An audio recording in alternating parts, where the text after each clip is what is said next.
গলাচিপা 10 মিনারের নির্বাচনে সেই সিদ্ধান্ত ভুলের কারণে জনগণের যে বৃহত্তর ঐক্য করে উঠেছে, একমাত্র ঘোড়া মার্কার বিজয়ের মধ্য দিয়েই সেই ঐক্যের চূড়ান্ত নিষ্পত্তি হবে ইনশাআল্লাহ।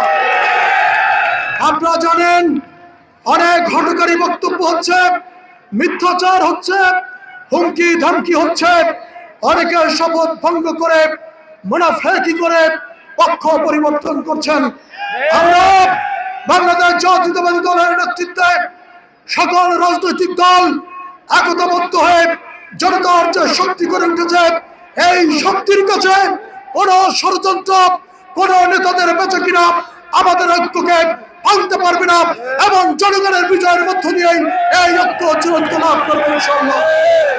আমার একান্ত এই ভুবনের সঙ্গী হয়ে থাকে শুধু স্টেলা। সংগ্রামী বন্ধুরা, এই 10 মিনিট আমরা একটি অবহেলিত এবং উন্নত এলাকা বিভিন্ন আমাদের শিক্ষা ভবনগুলো, শিক্ষা প্রতিষ্ঠানগুলো উন্নয়নের অভাবে জর্জরিত, আমাদের রাস্তাঘাটগুলো চলাফেরার অযোগ্য, আমাদের জনগণের উন্নয়নের জন্য আমরা অনেকগুলো সিদ্ধান্ত গ্রহণ করেছি এবং ইশতেহারের মাধ্যমে ইতিমধ্যেই আপনারা পেয়েছেন এবং আনুষ্ঠানিকভাবে হয়তো আগামীকাল আপনাদের মধ্যে প্রকাশ করা হবে।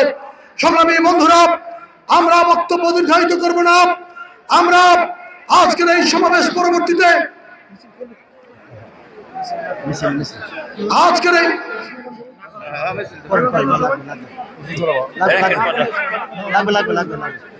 যাই হোক, আমাদের নেতৃবৃন্দ মিছিল করার সিদ্ধান্ত নিয়েছেন। আপনারা সুশৃঙ্খল ভাবে মিছিলে অংশগ্রহণ করবেন এবং একটি কথা বলি, ইতিমধ্যে অনেক ফটকাবাজির রাজনীতি হচ্ছে। আপনাদেরকে ভয় দেখাবে, অপপ্রচার করবে এবং বিভ্রান্তি ছড়াবে যে নির্বাচন হবে না, কারচুপি হবে, ডিক্লার দিয়ে নিয়ে যাবে। এই সমস্ত ভয়বাজির কথাবার্তায় আপনারা বিশ্বাস না করে আগামী 12 ফেব্রুয়ারি নির্বাচনে সকালে আপনারা ভোটের লাইনে দাঁড়িয়ে যাবেন এবং ভোট দিয়ে ফলাফল নিয়ে তারপরে বাড়ি ফিরবেন ইনশাআল্লাহ। যারা ইতিমধ্যেই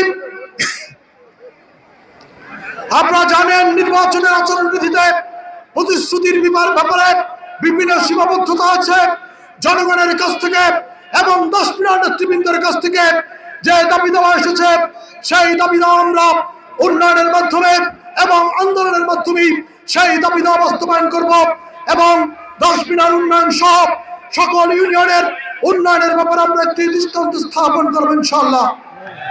পরিশেষে আপনাদের সকলকে ধন্যবাদ জানিয়ে এবং এত বড় সমাবেশ, এরপরে মিছিল বের হবে, আপনারা সুশৃঙ্খল ভাবে সেই মিছিলে অংশগ্রহণ করবেন। পরিশেষে যারা কষ্ট করে জীবনের এই চরম সন্ধিক্ষণে, আমার জীবনের এই দুর্দিনে আমার পাশে ভালোবাসার হাত বাড়িয়েছে,